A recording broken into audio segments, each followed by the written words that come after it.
nayo. Akire Kenya. Yeah. Asiso gomezo luta. Kabulu kurungi. Kanu gasito limba. Is that true? Makoyanga ki. Briefly. Mukazi mtoro kati. Sure. Hey. Kani kuongera urako. Na mtazi mtoro kati murungi kuo. Murungi kwe. Anyuma mugweri sister wangu. Oh, byo Ruganda. Kandole. Kweli mugweri. Ubagweri yo kweli. Anyway, but kuyango anyway, twende mbele. And sister, please, byone bikera biri muni bigenda mu maiso. Tarnishing someone's name is very wrong. Nitwenda kugumiza ngusaha zino tuli hano tubaza computer misuse.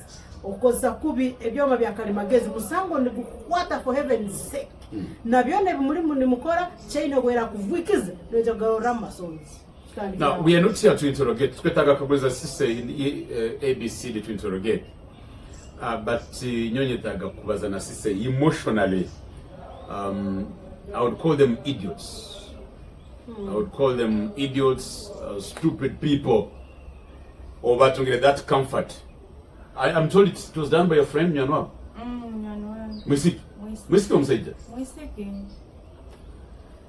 Tingweta gobaze ibarali abaitu ntetaga to briefly Genesis kiki rutarurwa ki because mugira girl talk, girl jokes, really kuleta girl talk mkageta in public kiki mtelebanizi ukamuteza body anyera no muntu oboba murungi kumukira naye bamparana hawaki nkibalizen yaman nyoti nyeza ndi hanacho ever basmat kandi nyumba zensonga tinesera nicho bamparana ensonga hayarugirire ngino beto takabere no kubaho omwisiki already video akajikwasirira agine musimuye. And your friend? Yes. Ntakimanyire akube video teriye izweri akajikwatira gyabwi. Yes, hati turuga fote ngenza kusubira trange byaduka omwisiki angamba awati so bank lodge nyine nzukampana izo byana kandi na sister wangu nagenza nawe sister wangu aga it's okay again tugumayo for 1 week video kizoka kahuwa jikwatira the first day ninyizuka nwana nyesibireke kyamu the first day kwa nicho nagenza nzo ile nagikunaba na Islamu hato obutwarugireyo twankabe isika ine byabeire haho kwa tukamusanga nawe na munywani we wakabale nawe munzu twatulumbe sikibani obyabeire twamazire twarugaye twagaruka 40 hato twagarukira 40 nkabandia tutangana video omojo video yakozere nabazama barabi ago ninjagabaza kwa akagabaza video gari naga Prishila na Karungi photoport musiga abantu wenzi ati obunagitanga ine ngidownloadinga ngimusindikira as a friend mugamba Karungi this video akagereine angamba yes ingereine naisomwana agagire nga yesterday agisindikira yangamba bike byokwekora na mukabuza ninyo Karungi nyenka mufoti chakwa tukaba kahara banke sankem nansindikira message WhatsApp I think manyeni ogusoro gomoji mu bantu bona abena kubazaho nyo na mukabuza nyana itwine paran ya ngamba tokimanyire nyine video yawe libusi ningenda giposting your girlfriend ego Jesus nanya na mga go ahead and post nyowe kirere kitutatu byamo nkabandia abantu nyenchakara masomo wakebe sis kim hey all kusindikira nibyo ona sindikira ngo bagin forwardingire ngitambuza betu tinga gitambuza no giroti ono ati ngama ntie muteresu ayihakana ati postingira ati nyongi forwardingira abantu babi bagitambuza. You know, it's very painful, sister, when you discuss it in kinu. Mole abantu bamanyire okosa kubi mukutwenu runyentambi zino nikisoku leading into prison. That's number one. Yes. But again, there are going to be kwetaga mole mbazio A betrayal by a friend. It's more bitter than the video itself. It's more bitter than the video itself. Number 2, betrayal nkejo eso nokuletera omuntu inakwesere. First of all, natunga emotional pain. Abantu batetegiriza. Omuntu nasono kugama akazola kagwira ali mentally disturbed. Nikisokuletera omuntu naba confused nasana ko yaguruka waya na noba na abantu na trust nebura nasoke namukwetu mtora grief nagero mu depression. So you are sentencing a friend nkatugambe to some level yokumunaga off the cliff. Kumunaga mkinongoro kekina. It is very dangerous. Are people serious about it? Do they feel umuntu chakufilinga? Abantu bana batakakirolezea basobora kutakifilinga. But sazino utakakiroleza pako kile kaliwe rundi omuntu wao. How would you feel? You can imagine kakuboli nyina wo mwana okachakula mhara wao no balikire such a video. How would you feel? Because of tuli ntubaze event namba utanikira hado utanikira no gamba, it can be your daughter, it can be your mother, your wife, your aunt, not grandmother. Your sister, and the most important thing is your friend. Your friend. Yes, your friend. Because abantu wengi ni bagamba ensonga zino hali abana bobusika bakubye kwatira bakabyetekera. But when you look at these videos, they byembaganiza tukusana. Because kwasiro tetekeke na video ya kwatira wenka tizikuisana. Because okanuruga mkinabiro when I see the video okanuruga mkinabiro ninye simura. Yes. Then no wakaiso mwine wa wenka taya hakaina akagenda na live ya bibazi. Yes. Yagamba ine nokutambi obude wakwenda kuturucha na sister wanga akamkwata na wakatambika.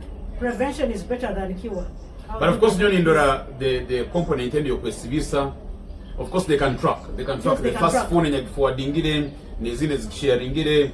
Even at TikTok and YouTube nayo, neso no banning account ya over the same. The track by the way is ongoing. Sazina mbele tukubaliza. Ninyenda kuibra hiyo wena nyakwina ka video. The moment you release that video karabo wow, kimanye ngulikija kwa nikiko. So at sisi okozeroki ekyangora kwaza, have you gone to police or reporting it? Are you moving to find a way kokora putting abantu into order? Yes. Nyina nambere mpikire tiguza kibaliza mukamera. Yeah. Baitu nyina nambere mpikire. Buliwa mwena ya forwarding this video. Akuba oya forwardingiro okubanza already mumanyire. No wakabiri mumanyire. Hati bonabo mezaga bakagiforwardingirowa. So fanyi na abantu basatu kigikwata na babiri abayi forwardingiro. That is enough. That's very dangerous. The egg chain yoga de mal. Or you know let me ask something very funny, sister. Almost on being a friend and a girl. When you make a conflict for men, so that maybe you crossed her and she's trying to cross you. How is it? Kalim, hawensonga. Kuwe maybe na yendo wangi. My ex imanyire. Because na bione bibeyireho yeb sharing raga my ex. Yes. Do you still have interest in my ex or chapter kakalozinga? Because what are ex chapter kakalozinga? There's no misunderstandings. Me and my boyfriend. Kavantu bulikiro ngokubera. Yeah. Hati oli yachikozesa. Ngubulichaba hoga na mugambira na muterekiro video ngijyo etambule ndisindikire nonu na wagitambuza like that. Now since video no etararugiro wawe nkoketa your own creation. Utagimagina nkokunebigenera byaye. Members of your family, abanyandi bawe, friends, relatives, bakwetegerize, are they getting the real picture? Yes, bazerevani of course banyikaliza nono rwandera my uncle. Banyikaliza na basoborora bulikimu kandi bali enyuma zange masapoti. That is very nice. That's very good because sometimes more omuntu natunga kizibu nkakindi. Ekyatagendera ikora. Mukati abantu kusympathizing nawo natunga tax. Nabo ni bamongera kizibu kindi. But all abantu bandi mwana bakoze kintu kino as because if I kakubankita because likes Talibanism follows likes blah blah blah blah. What is your take on that? I personally okunkuba nindora kina abantu bandi abatigobiri. First of all abanyakugobere mwabo the beneficiaries bensongegi bagondeza likes follows omanyire hakosti bale byo muntu nebintu bindi because siso nyokumbara mu bintu bino siso the person siso the mother Sister, the sister of somebody. Sister, the wife of somebody. The daughter. Then sister, the business person in town. So, you know, then what do you get in return? Chini kubanya business community ya yukoramu amdukaza. You run a boutique or salon? Hey, community yao, your family. There's another business family na you negamba. Nyo tincharu batai no kurubatai. Abandi mba supporting, abandi magamba bikibiki no bimanya. Onde na kwenda nitakwenda. Yes, indeed. You see, the other time, but we were at I think on Saturday, Magazi talked about something. Ekintu chabanyuani. No no munywani omwesikire no tekereza wow. That same night I watched the video about Bugando kubakabaza so mwana obisi akagenda ku camera yataka kudondogora munywani gwe. Ngo museja anya kulimuka niendo kimanye nanka abana abaine tibali bawo nkamusendekereza atu agenda buru yatwara yabana ensita zona ezibakaba baine no mwisiki munywani yaziteka mezi kusisi bara lya mtahimu. Wait mole nkakabuza the other day. Abakazi munywana. Exactly. It was a very good question. Because nyondo zile bintu kabena ebina via components. Number one, you come with this sister as friends. This is your girlfriend, I am dating you, whatever it is. The moment you move again for a short call like this, nkakama mpe namba yao. Kile najikueleza. Na information nakona kwa updating all the time. Nechange nukwekibaire nora nyono tukafuna mu butekiranga niza bitona chikozesa. Yaba munywanu. Yaba munywanu. Kukira iwo wabe. Kira mu introducing him someone. That is deadly. That's deadly. There are 4 things even kutina mole. Sister aine continuity watafuila. Amazing jaganywa. She has a life after this video. Then number 2. Sister aina abanywani.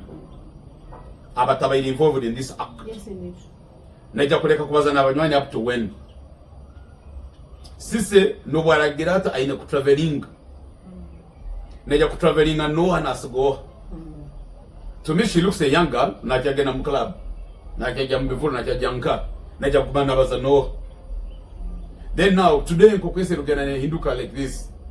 Because kini so kumteka in a state of fear. And you see a miserable person now told over something very stupid and funny. And I am really worried.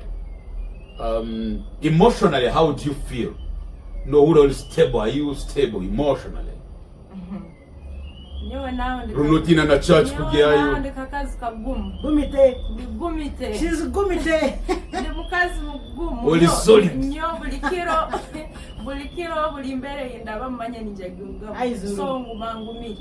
Iwe choranza zinga kyao ni umanyiri. Abandi baga video ekakwati bomusaiza bikibiki. Tali musaiza muisiki. And she's confessing. When you go mole ogenda sima yange. Nyine akanto kanatekero ngamba I don't care what people think and talk about me, that's your business and I've got mine. No, Harugira Kazina, only God can judge me. And that one drives me to only God can judge me. You're not judging anyone. Who are you? Who the hell are you? Hey, naikite yawo na yaka nkuru. That one is a very good. Naikire kere yawo. Nanyo itwe nkakibaza nyineleva na sangire mbambaza. Naiwa kitoyo. Na yesibo mbambo na gijao na mugamba rumpo stingira na wa. Na wateye. Good. This is a good one. Morano yesiga giteo. I dare you. Ndongevuge. I dare you. Teo simbule turole. Akuba okachienda kumzano kunyuma. Wataye yao turole. So post sister at your own risk because she doesn't mind. We go take care of the faini ni ndubata ni nchagenda mbara ni nywakabia kanya mtangeni nikura muchi. Bakwa kabia sister zinukeka tu. Mama naleta kanga. For heaven's sake. Why not? I love this. Omuntu kurambere kayo. Yogizini mfayo eiro rujikozere video oiza kuhemuka pako feed. Yes. Ebe byo kunkanga kanga no sintia vesi noti ngati ekini kinyole ko so kumpanya na abantu mbandera ko bimuno nyoti mputina do anything you want. But really, manya si yawe bikoli. Sister, there is something you take it as. There is something more to this. Because this girl are extremely very bitter na iwe, are extremely very disturbed na iwe, are extremely very unhappy na iwe. Na semera kuba ine kintu kikumusasa. Aranaenda ex wange. Ate kinacho kimaze kuzikuleta ebisali byo alikusa. Kale, kinija akaba kwasire byaki kubyabo. Kinija kibaza mu nsita sise. Bangambire ex is a politician, is that true? No. ex wange takesimoga nebyo buruta birumu no kukoma nkamuhambiriza kandi yono obururu bagamba tingona bazibarali ono obururu bakubazahali mumanyire nayo kamba tabendi nayo kamba tabo of course omuntu obokugwibwa na abazeki okay wakino proof zakibazi okay I understand you know it's so funny but and as we conclude on this Mole, what is your take because we need to tell the world and say no gumangaini ebita bimule kubitwara kumukubirure osokwenda kutocharingo omuntu ali mizano limiesungo you end up in prison runo tani komanyo na girimgezoira okweya omanyira lo on TikTok wagamba abaseja tokubeyaro kabeswe this time it is about friends no waraba ni munywani wawe manya no mwesi god it is hard to trust omuntu by the way wanya kwenyisoke omuntu no mwesiga no yesigaliza hariho nesite zimwe zisemeri kufanazo bakatuzika tikiri ngubule muntu barabatabukira no muntu ekigambo gendo kyasanguze ekigambo abatora bagira orufumu ngokusoma kwa ekigambo soma kwa empali egwa hali ekemu tikimara mwaka baito ekigambo nikisigara nkokuki I hear a friend agambire ekitaito mune kikukoze isanda agambire that is agambire ekitaito mune kikukoze isoro kupangira abantu mbakukore kiramba kudera na hati omuntu oneka kubagenda akakora kubisise you are to blame akona makaso bro you think bro yes. We even have evidence mwa gamba bigambiro yamara yayongeraho munyesi miyange nkagiteka mu account obumara kukozese gesi mu deleting ejo app nguso kwa kaiso no buya no hati janki bagambire amasumo gano mugerinde because agana ngabakira kwetegereza ngatukira kwetegereza their mess phones as of deleting obwongo bwandi bugambira o deleting but their messages is to sokuba deleted omusomo yawo mu permanently nezi deleted you can retrieve them nezi ku delete nezi kugezera mu psycho bino sanga esimezinza teza technology bagi retrieving by Gigara and it is going to be very embarrassing. It is very sad to be betrayed by someone ayakumanyire mukurungi muno munywani wawe ngukwatanukire no kutekereza ebyakumanyire onibe by the way people change also kumanyire ijwere betukuja kuganejo akahinduka saa zino. Can you let me tell you something Mode? Nyoye mmentekeze kintu keke ngisemera kwa nkoruta abasaiji mbaye ni dating omuntu twatabuka nyine nudize then kiniga no kitakagambwaga then but you know a girl you cannot girl. And you know there's something funny kyota korora mole karora hara no rano gena mahoteli kaganu mabar no sanga watekere section of men and women. Yes, the washrooms. Yes, egg protection bamanyire oborabo nabisi bagenzi bawe in that unit. Everyone is safe. You are safe. Not only sexually, but even harassment it is very disturbing to me. I don't know, maybe nichikwata ku. Nangwa tokuchikwata ku bika orozere ijore tukabantu bazaye nsonga ni yemu hali betray okugabo omukazi. Omanyira omukazi musu we are trying to strive.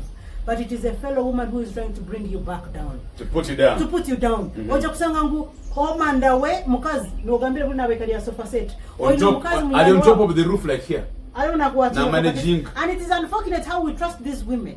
Leka tubebesigwa bojo kabese nkuruta na banyine nkuruta bafire nesta babazika nazo. Haleho nayo weka nyakulu who is watching the media magic.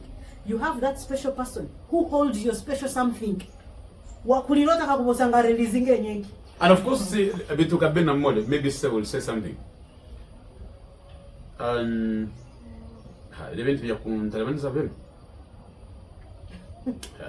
For example, hello, abakazi mpora tungire katugambe miscarriage. Yeah. Egine yireta yonga tenuko. Runde unintended abortion. Nujigambiro egike. Tujigambiro mnyano. There are times mbanimpura ngu mukazi asokurwara a complicated stuff maybe natunga nka flow ya blood kumarobire bwinge takugaho ekino kigambiro eki pekigambire friend bokuwena no museja mukarodo ganza gamba but no baby like that when you have a friend of course automatically na bakumanyira okwena mnyano wao kwesiga akwatuna na banyana batakwesiga. Then how mutu kogwa no kidambire kigambo nkecha kuba na kwandaza the whole world nibabiti abokuba na bino byange biroho nagamba omuntu wa mutumire kwata that video akamugamba nyenda to take a separation the yene game me I'm not pregnant timanyire nkagitwe ku Oh, now Nyakandi nezara Nyakandi. Yes. One unit is now processing gas to another unit. ende ruge mutimanyire hegyo Oh, Okay. so imeenda kuzinga ana friend. Bakakusasura udo kokora busa. baraba musasuye Musasura sente runo kamusasura sente.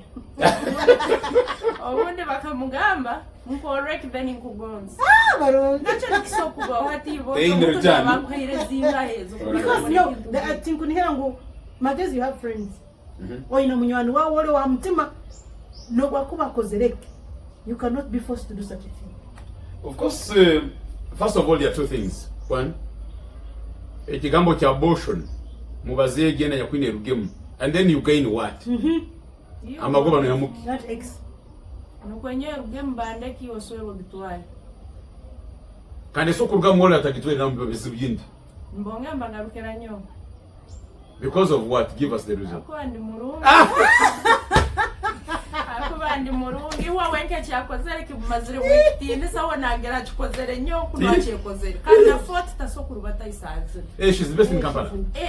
naguma Kampala Okay. It's sad. Madam friend, sir, please style up. Madam friend, in fact, nenywera ba friends. Nayo wanya kuina friend no mwesiga munyo we. Ulikuwa wendi gwa bintu modro. You're lying to yourself. na ex wange tali kugonza Ule kumhakaniro. tali Kumhakanira muhakanira obudi muhakanira niteka no mukono bagutema Because there are two things more. Ekyabakazi kyalemera kumanya. Halo omusajja kukugonza n'omusajja kukozesa. Are they two things or kintu kimu? No, they're not the nyo same. bakabangondeze huwe bamukozesa hati omukyala nowa So let's talk kuija kumugonza one neja kumukosa aboje n'ekigambo kyawe neja by'okucuta just. kugemerwa Kugonyamu. But you know that magezi tutahagezere hara. Hiccups is wrong in every relationship. Through higher love. No friendship and hiccups. But you must have limits. Munywani ona about remorseful. Are you able to forgive her? wararugayo akagenda ha social media akatayo video nayetonda nayegarukamu nza kumuganyira if not tingumuganyira Because hello tomorrow, bangambira hello tomorrow. I'm also telling you ni guru if you're a Christian, whatever it is. Bangambira hello. Yes, hello so many things. Bangambira hello nokugwara. Bangambira hello kutungana ebizibu. Hello nokufa. So you know kufa so kutamanya you need a friend.